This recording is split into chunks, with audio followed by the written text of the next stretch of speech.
Assalamualaikum warahmatullahi wabarakatuh. Perkenalkan, nama saya Isnat Dewi Juliani, NIM 2160-8. Kepada yang terhormat Bapak Muhammad Syahidul Itmam selaku dosen mata kuliah Pendekatan Studi Islam. Di sini saya akan menyampaikan materi tentang urgensi studi Islam. Baik, yang pertama saya akan menjelaskan tentang apa sih itu urgensi dan apa itu studi Islam. Urgensi adalah keharusan yang mendesak dan hal yang sangat penting dan harus segera ditangani secepatnya. Sedangkan studi Islam adalah suatu proses untuk menyiapkan pengetahuan tentang agama Islam untuk anak didik kemudian diterapkan kepada perilaku sebagai manifestasi dari pengalaman dan keyakinannya terhadap agama tersebut, serta mewujudkan persatuan nasional. Jadi, pengertian urgensi studi Islam adalah suatu hal yang sangat mendesak untuk segera dilakukan agar kemampuan, akhlak, dan pribadi seseorang dapat meningkat menjadi lebih baik dari sebelumnya sesuai dengan ajaran-ajaran Islam. Pendidikan harus segera dilakukan dengan penuh kesungguhan agar dapat membawa perubahan dalam diri seseorang. Banyak manfaat nantinya yang akan didapat dalam urgensi studi Islam. Pendidikan juga harus mampu bersaing dan bertahan dalam menghadapi siklus kehidupan yang semakin mengglobal. Pada saat ini, umat Islam sedang menghadapi tantangan kehidupan dunia dan budaya modern. Hal itu membuat studi keislaman menjadi sangat urgen. Apa saja sih urgensi yang akan dihadapi oleh studi Islam? Yang pertama, umat Islam saat ini sedang berada dalam kondisi yang problematis. Dalam kondisi ini, umat Islam harus melakukan gerakan pemikiran yang dapat menghasilkan konsep pemikiran yang cemerlang untuk mengantisipasi perkembangan dan kemajuan.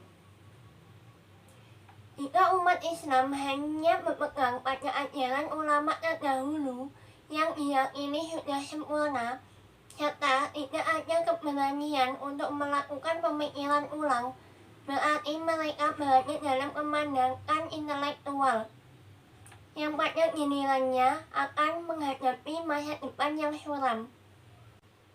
Di sisi lain, jika umat Islam melakukan usaha pembaruan dan pemikiran ulang secara kritis dan rasional terhadap ajaran agama Islam guna menyesuaikan tuntunan perkembangan zaman dan kehidupan modern, maka akan dianggap sebagai umat yang meninggalkan atau tidak setia terhadap ajaran Islam terdahulu yang dianggap sudah sempurna tersebut. Yang kedua, umat manusia dan peradabannya berada dalam suasana globalisasi. Di era ini ditandai dengan semakin dekatnya hubungan komunikasi antar bangsa dan budaya umat manusia. Pada suasana semacam itu tentunya umat manusia membutuhkan aturan, norma, pedoman, dan pegangan hidup yang universal dan diakui oleh semua bangsa.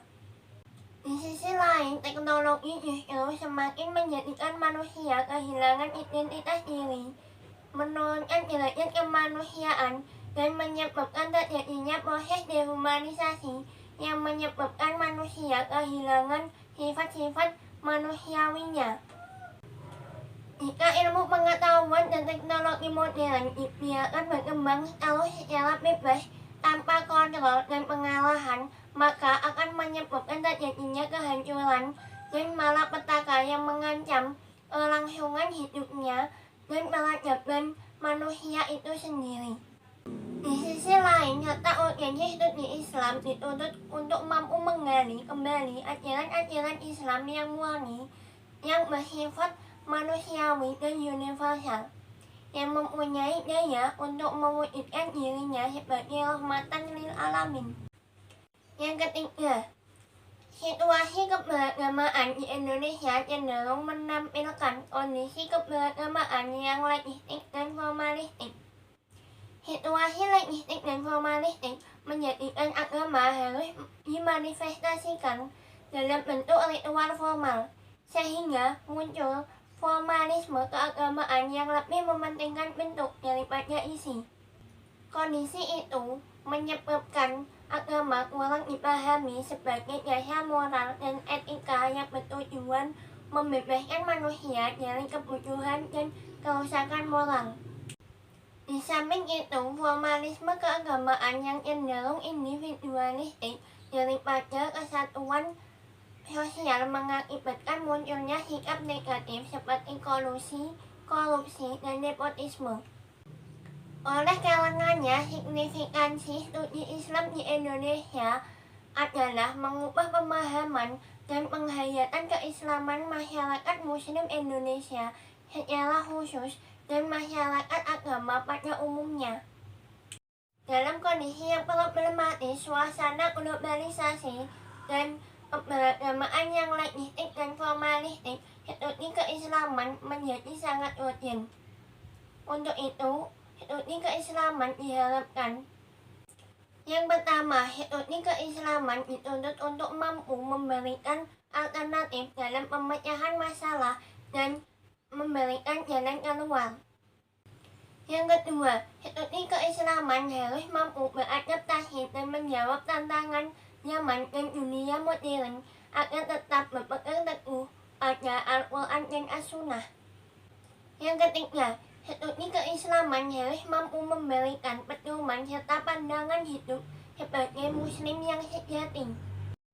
Yang keempat, studi Islam di era globalisasi harus memformulasikan kurikulumnya agar dapat menyiapkan sumber daya manusia yang unggul dan memiliki daya saing dalam menghadapi kompetisi global. Yang kelima, studi keislaman diharapkan mampu mengajarkan cara berpikir kritis dalam menghayati iman keagamaan yang kita anuti dalam menghadapi keberagamaan yang legistik dan formalistik. Cukup sekian penjelasan dari saya. Mohon maaf apabila ada kekurangan dan salah kata. Wassalamualaikum warahmatullahi wabarakatuh.